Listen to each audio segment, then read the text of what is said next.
Meanwhile, the president's challenger was also in New York, also facing some difficult questions. How do you stay in shape? Do you eat something? Do you have a routine? Do you run of the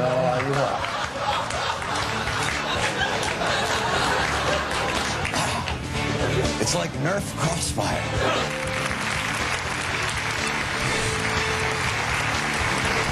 Welcome back to Crossfire. As both of our loyal viewers, of course, know, our show is all about left versus white, black versus white, paper versus plastic, Red Sox against the Yankees.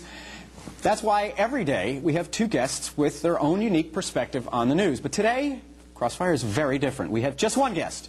He's either the funniest smart guy on TV or the smartest funny man. We'll find out which in a minute.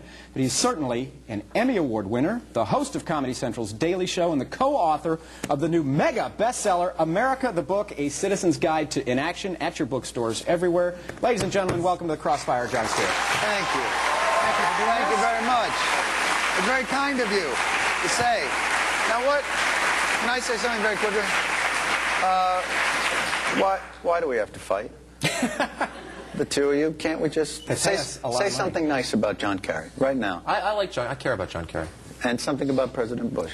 He'll be unemployed soon. I failed the See, I made the effort anyway. No, actually, I knew Bush in Texas a little bit, and truth is, he's actually a great guy. He's not a very good president, but he's actually a very good person. I don't think you should have to hate to oppose somebody, but it makes it easier. Why do you argue? The two of you?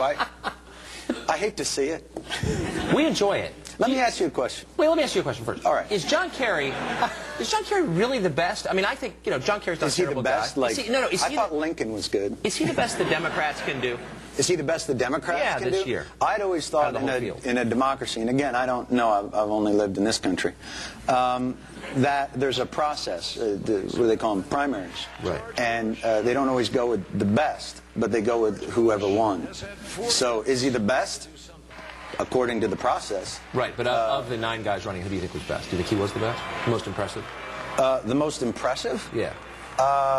I thought Al Sharpton was very impressive. I enjoyed his way of speaking. I think oftentimes the person that knows they can't win is allowed to speak the most freely, and because otherwise shows with titles such as Crossfire, or Hardball, or I'm gonna kick your ass, or we'll jump on it. In many ways, it's funny, and I made a special effort to come on the show today because I have privately amongst my friends and also in occasional newspapers and television shows mentioned this show as being bad. And I felt that wasn't fair, and I should come here and tell you that I don't. It's not so much that it's bad as it's hurting America. So I wanted to come here today and say... Wait. Here's just what I wanted to tell you guys. Yeah. Stop. Stop hurting America. Okay, now... And come work for us, because we, as the people... How do you pay? The people, not well. Better than CNN, I'm sure. But you can sleep at night. See, the thing is, we need your help. Right now you're helping the politicians and the corporations, and we're left out there to mow our lawns. You just said we're too rough on them when they make mistakes. No, you're not too rough on them. You're part of their strategies. You're partisan, what do you call it, hacks. Wait, John, let me tell you something valuable that I think we do that I'd like to see you do. Something valuable? Yeah, no, it's nice when politicians, and I'll tell you, when politicians come on, it's nice to get them to try and answer the question. And in order to do that, we try and ask them pointed questions. I want to contrast our questions with some questions you asked John Kerry. If you want to compare your show to a comedy show, you're more than welcome to. Here's the point. If that's your goal, no, it's not. I wouldn't aim for us. I'd aim for Seinfeld. Here's the problem. That's a very good show. Kerry won't come on this show. He will come on your show. Let me suggest why he wants to. Well, we have civilized discourse. Well, here's an example of civilized discourse. Here are 3 of the questions you asked John Kerry. Yeah. You have a chance to interview the Democratic nominee. You ask him questions such as, quote, how are you holding up? Is it hard not to take the attacks personally? Yeah. Have you ever flip-flopped, et cetera, et cetera? Yeah. Didn't you feel like you got the chance to interview the guy? Why not ask him a real question instead of just suck up to him?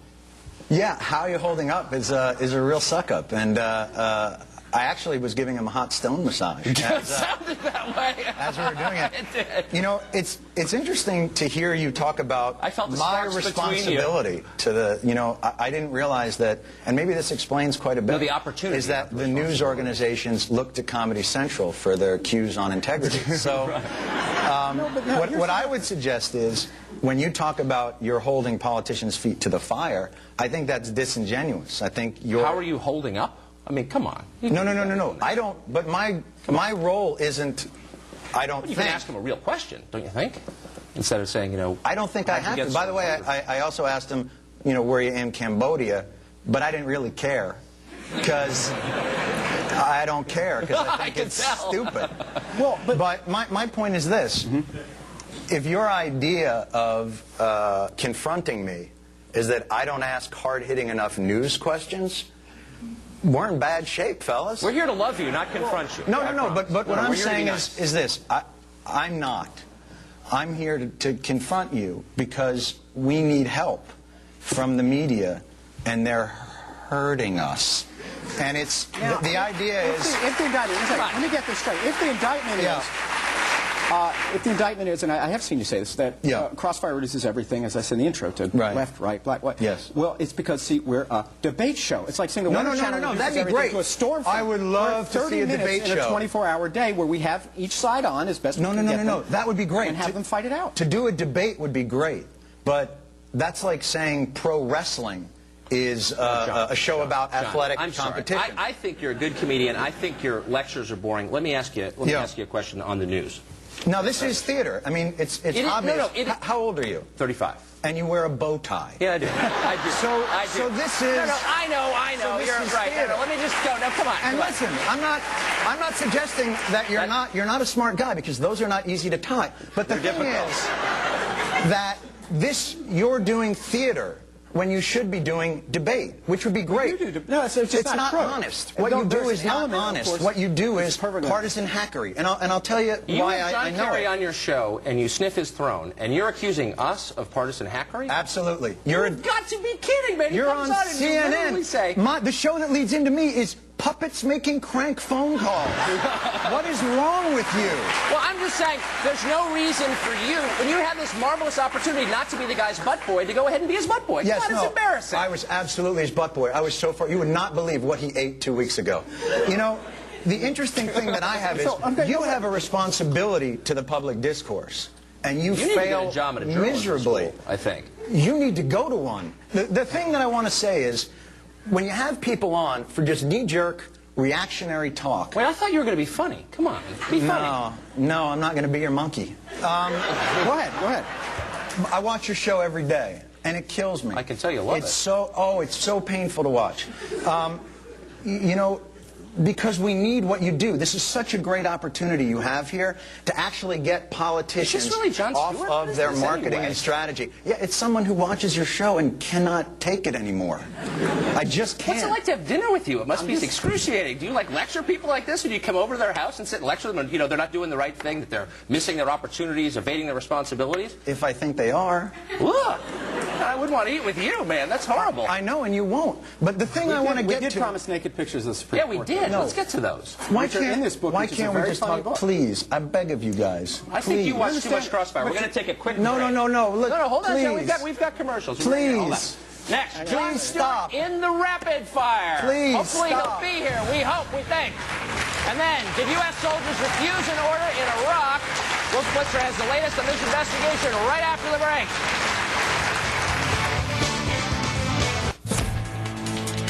I'm Wolf Blitzer in Washington. Coming up at the top of the hour, the Pentagon investigates a report that U.S. soldiers refused to go on a dangerous mission in Iraq. We'll have details.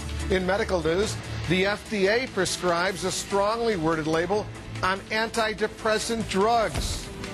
And why some experts think the flu vaccine shortage is a grim warning about U.S. vulnerability to bioterrorism. All those stories, much more, only minutes away on Wolf Blitzer Reports. Now back to Crossfire.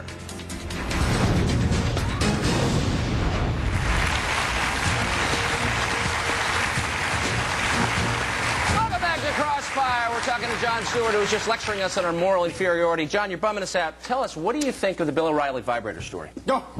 I'm sorry? I don't. Oh, okay. What do you think? Let me change the subject then. Where's your moral outrage on this? I don't have any. I know. Which candidate do you suppose would provide you better material? I'm sorry? Which candidate do you suppose would provide you better material if he won? Mr. T. I think he'd be the funniest.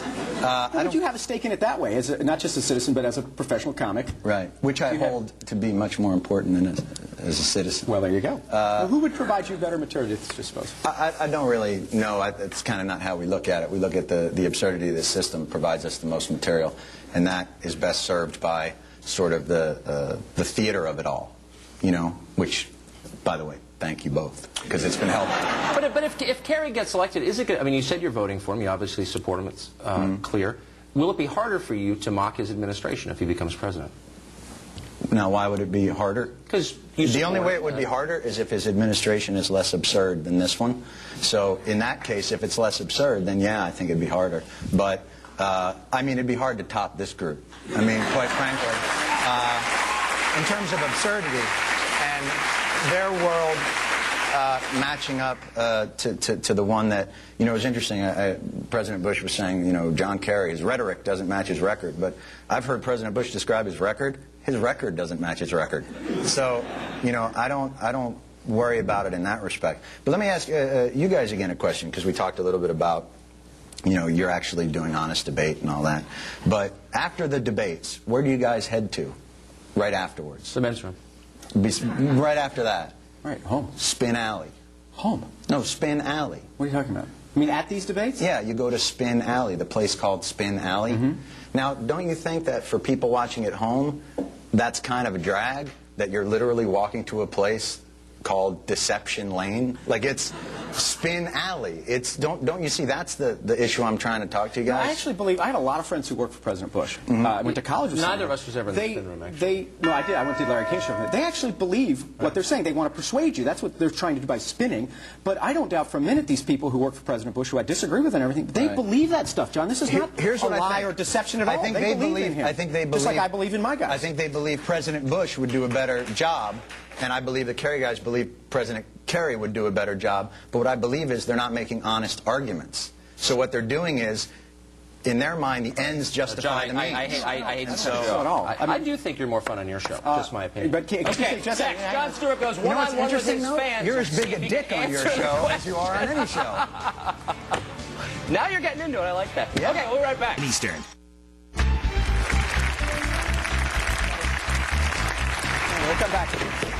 Welcome back to Crossfire. We are joined by Comedy Central's Jon Stewart, host of The Daily Show, and author of #1 bestseller, America the Book, A Citizen's Guide to Democracy in Action. Some questions from our audience. Yes, sir. What's your name? Hi, my name's David. I'm from Boston. Hi, David. My question is, what do you think the hump on GW's back during the debate was? Say it again. What do you think the hump on George's back during the debate was? The hump on his back? Oh, you're not familiar? This is a conspiracy theory. Can I take this one? Yeah, please. It was nothing. His suit was puckering. A lot of people believe he had one of these in his ear. If he was being fed lines by Karl Rove, he would not have been so inarticulate, guys. It's a myth. It's not true. There's this huge myth out on the left about this. Mr. Jon Stewart. Yes, ma'am. Renee from Texas. Why do you think it's hard or difficult or impossible for politicians to answer a straight, simple question? I don't think it's hard. I just think that nobody holds their feet to the fire to do it, so they don't have to. They get to come on, you know, shows that don't. Were they too easy on them? Yeah. Not easy. How you holding up? We began by saying we were too hard on people and too difficult or contentious. And I think you're, yeah. All right, Jon Stewart, come back soon. That's inconsistent. Jon Stewart, good of you to join us. Thank you very much. The book is America, A Citizen's Guide to Democracy in Action. From the left, I am Paul Begala. That's it for Crossfire. And from the right, I'm Tucker Carlson. Have a great weekend. See you Monday. Oh, that was great.